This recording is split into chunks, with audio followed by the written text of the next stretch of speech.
इस पावन धरा को जिसके बीच में खड़े हैं, दानिश भाई ने यहाँ बुलाने का जो हमें मौका दिया, आप लोगों के दर्शन कराने का मौका दिया, आप सभी का दिल की गहराइयों से पहले तो धन्यवाद है। दूसरी बात, हिंदू मुसलमान ये आज के टाइम किसी दो भाइयों के नाम नहीं, इनको एक ऐसा बना दिया है जहां हिंदू मुसलमान होगा समझ लो वहीं दंगा। और बनाने वाले हम लोग नहीं है, कुछ मूर्ख इंसान होते हैं। अब समझने की बात यह है, हिंदू मुसलमान है कौन? 1835 के अंदर पंजाब के तरन तारण में एक लोहार के घर में निजाम नाम के लड़के ने जन्म लिया। निजाम क्रांतिकारियों के लिए लोहार था, इसलिए तलवार भाले हथियार बनाता था। अंग्रेजों को पता लगा निजाम घर पे नहीं था, पीछे से अंग्रेज आ गए। गुलामी क्या थी सोच के देखना, समझ के देखना। अंग्रेजों ने निजाम की माता जी को पूरे तरीके से पीट पीट के मारा। बता तेरा लड़का कहाँ है, बता तेरा लड़का कहाँ है। निजाम की माता जी की जब मृत्यु हो जाती है, निजाम की बहन जिसकी उम्र मात्र 16 साल थी, बताते हुए शर्म आती है, पिता दूल्हा बुजुर्ग बैठे हैं, उसकी बहन को नग्न अवस्था में करके, एक जमूर होता था, जमूर जिस सतन से हम दूध पीते हैं, उस सतन को जमूर से भींच के और ऐसे मलील के अंग्रेजी अधिकारी पूछ रहे थे, बता तेरा भाई कहाँ है। ऐसी हालत करते करते वो बेचारी बेहोश होके जमीन पे गिर जाती है। उसके सारे हथियार उठा के अंग्रेजी सेना ले जाती है। निजाम घर में आया तो निजाम ने पता लग गया, अपनी माँ की मृत्यु देखी, अपनी बहन तड़पती हुई देखी, एक भाई ने नग्न अवस्था में। निजाम ने पूछा कौन थे वो, उसकी बहन ने बताया भाई अंग्रेजी अफसर। उसी वक्त निजाम का खून खोल गया, रखे इज्जत रहेगी। घर में बढ़कर मेरी मां मारती, मेरी बहन के साथ इतना बड़ा दुर्व्यवहार कर दिया। सीधा थाने में जाता है, 4 अंग्रेजी अफसरों को वहीं मार देता है और मौके से फरार हो जाता है। निजाम का नाम इतना बड़ा हो गया, जहां भी जुल्म दिखाई देता निजाम लोहार वही आक्रमण करता और वही अंग्रेजों को मारता। एक साथी जो हिंदू था उसको उठा ले जाते हैं अंग्रेजी अफसर, उसकी मार होती है। निजाम पूछता है माता जी के बाद, बिलारे मेरे बेटा ने उठा ले गए, मेरे बेटे का नाम सुजा सिंह था, उसने मार देंगे, उसने छटुआ। थाने पर आक्रमण बोल के सुजा सिंह को छटुआ के लाता है निजाम। उसकी माँ कहती है बेटा तूने मेरे बेटे तो नई जिंदगी दी है, तू बेशक मुसलमान है लेकिन तू एक हिंदू माँ का बेटा है। उसको अपना बेटा बनाती है। लड़ाई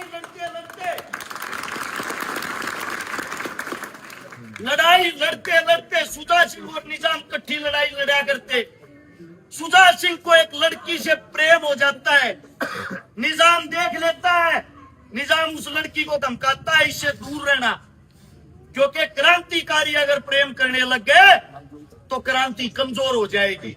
इस बात पर वो लड़की सुजा सिंह को भड़का देती है, तेरे मेरे प्रेम से ये खुश नहीं है, ये मुसलमान है, ये तेरे मेरे प्रेम से खुश नहीं है। जब ये बात सुनती है, सुजा सिंह अपने उसी निजाम की जिसने जिंदगी दी थी मुखबरी कर देता अंग्रेजों को मात्र 10,000 रुपए के इनाम में। अंग्रेजी अधिकारी घात लगाकर बैठे थे, निजाम जैसे ही आता है निजाम को घेर के अंग्रेजी अधिकारी मार देते हैं। और इस बात का पता जब सुजा सिंह की मां को चलता है कि जिसको तू अपना बेटा मारती थी, तेरे सगे बेटे ने उसको मरवा दिया।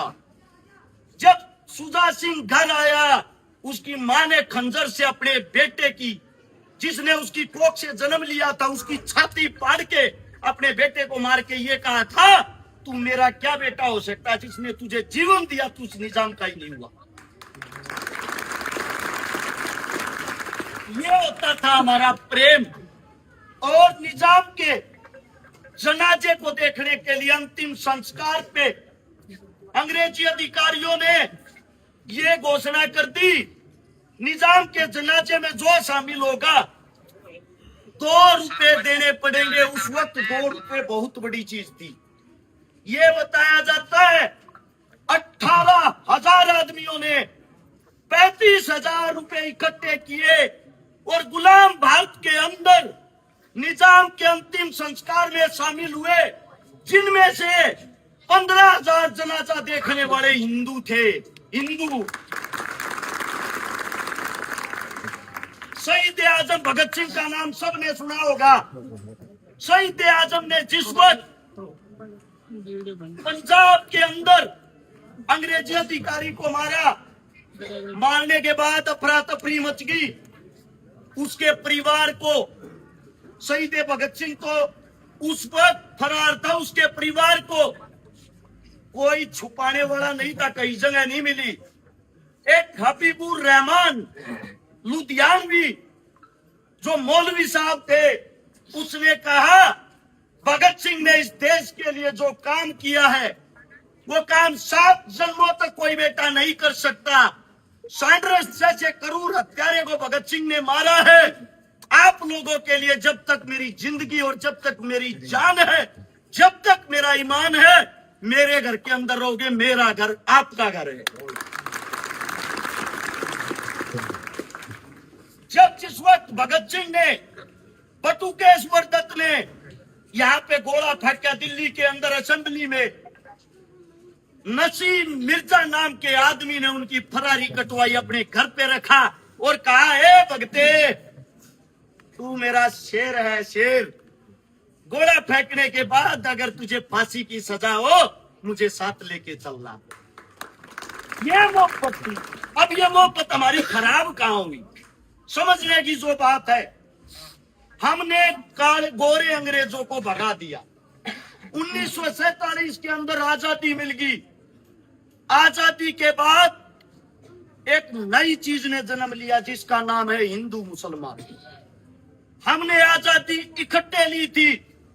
इस मिट्टी के अंदर 7,32,000 आदमियों की फांसी हुई।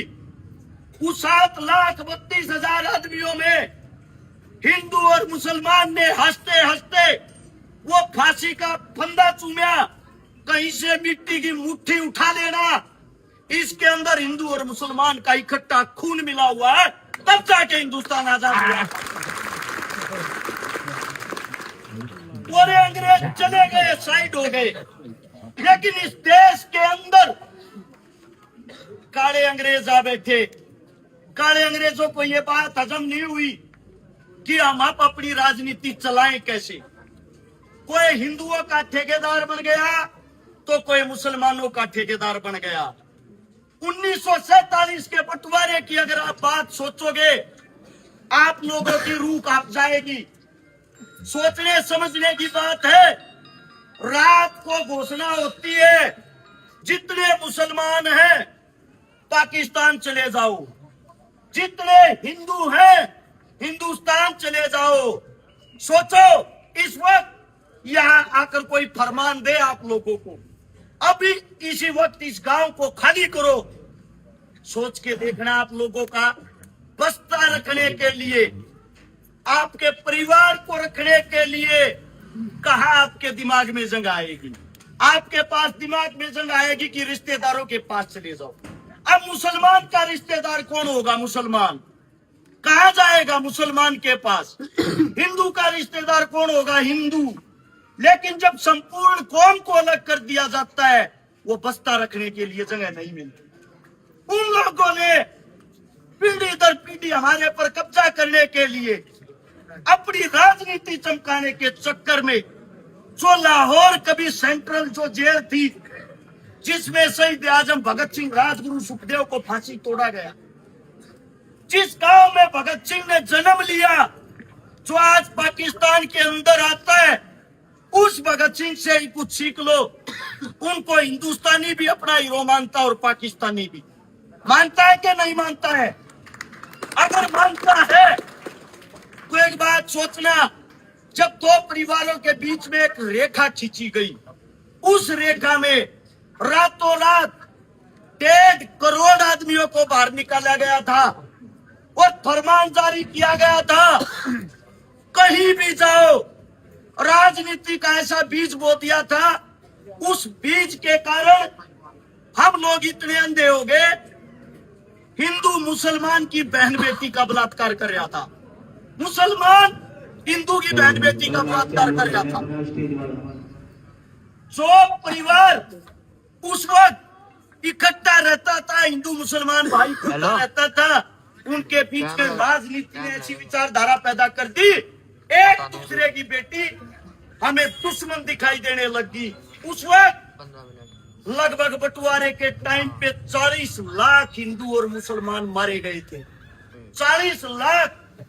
ये बताया जाता है अमृतसर से एक ट्रेन भर के आई लाशों की, जब स्टेशन के ऊपर उतरी, स्टेशन मास्टर देखता है कि ट्रेन के अंदर से एक भी सवारी नहीं बाहर निकली। ऐसा क्यों?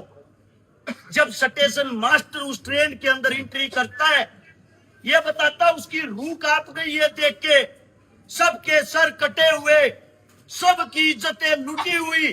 3 साल का मासूम सा बच्चा रोता बिलखता इधर से उधर, उस लाशों के ढेर में से अपनी माँ को पहचान रहा, मेरी माँ कौन सी है। और जब उसने अपनी माँ को पहचान लिया, उसकी माँ के दोनों सतन यहाँ से कटे हुए थे। छोटा सा बच्चा बिलख बिलख के दूध के लिए अपनी माँ के सतन को ढूंढ रहा था। ये हालत किसी हिंदू ने, किसी मुसलमान ने नहीं की है, ये राजनीति ने किए हैं। दुख इस बात का है, आज हम आजाद तो हो गए, लेकिन मानसिक गुलाम आज भी हैं। हमारे अंदर बचपन से जो सिखाया जाता था, हिंदू मुस्लिम सिख ईसाई सब आपस में भाई भाई, वे भावनाएं ही खत्म कर दी इन लोगों ने। अगर मैं किसी मुस्लिम के प्रोग्राम में जाता हूँ, समर्थन में जाता हूँ, मूर्ख भेड़े चिल्लाती हैं हर्षुद्दीन खान है, हर्षुद्दीन खान। अगर कोई मुसलमान किसी हिंदू के प्रोग्राम में जाता है, उसको कहते हैं तिलक लगा के क्यों नहीं रहता, इस टोपी को उतार के फेंक दे।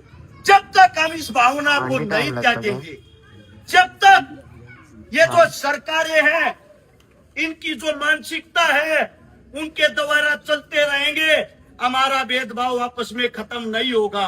मैं आप लोगों से एक ही बात कहता हूँ, आप वो लोग हो, जब फरमान जारी किया गया कि यहाँ से पाकिस्तान चले जाओ, हिंदुस्तान के मुसलमान ने ये कही थी, हिंदुस्तान हमारा है, अगर आप लोग हमारे को यहाँ जिंदा नहीं रख सकते तो इस मिट्टी के अंदर 2 गज जमीन तो दे सकते हो मरने के लिए। क्यों आप लोग अपनी ताकत को भूल रहे हो? आप लोगों को काम करने की जरूरत अपने बच्चों पे। आजकल के जो युवा बच्चे हैं, लाइक फॉलोवर सब्सक्राइब के चक्कर में अनाप शनाप वीडियो बनाते हैं। 14 साल का लड़का हिंदू मुसलमान की बात करता है, 15 साल की लड़की लाइव आके गालियां देती धर्मों को। वे अज्ञानी है, वे मूर्ख हैं। जब तक आप लोग जागरूक नहीं होगे, दोनों तरफ से आपस में जब तक भाईचारा नहीं होगा, समाज गलत दिशा में जा रहा है और आने वाले वक्त में इसका अंजाम बहुत ही बुरा होगा। आप सबसे एक ही बात कहना चाहता हूँ, शेर टंगे थे फांसी पे और गिद्दड़ बन के राजा। एक क्रांति की और जरूरत है, सुनता होता भगत सिंह उल्टा आ जा।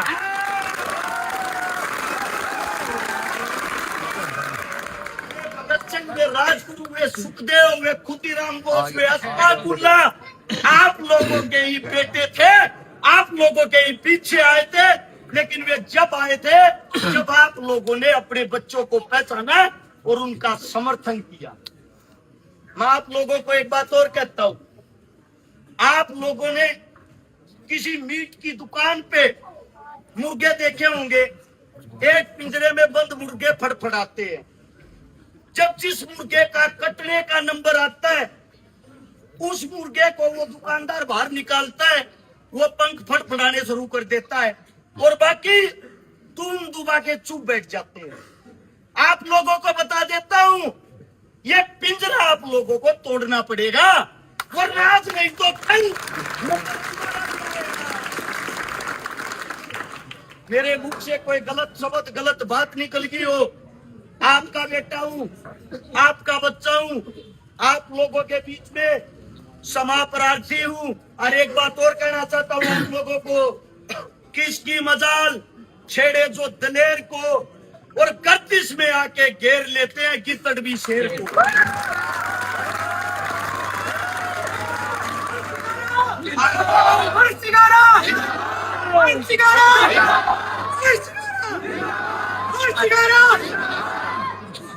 आप लोग इस हिंदुस्तान के शेर हो, शेर।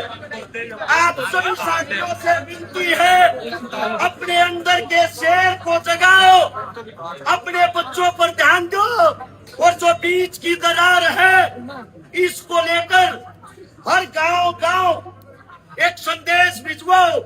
हमारी जो खाप पंचायतें हैं, हमारे जो बड़े बुजुर्ग हैं, वो एक दूसरे के समाज के कारण नजदीकियां बनाए और आपसी प्यार प्रेम बना रहे। चुनाव 4 दिन का है, हमें जीवन भर यही रहना है। 4 दिन के चुनाव में हमें आपस में मतभेद नहीं करना है, नहीं करना है। आखिरी शब्द ये है, आप सभी को ढेर सारी ईद की मुबारकबाद। अस्सलाम वालेकुम। राम राम।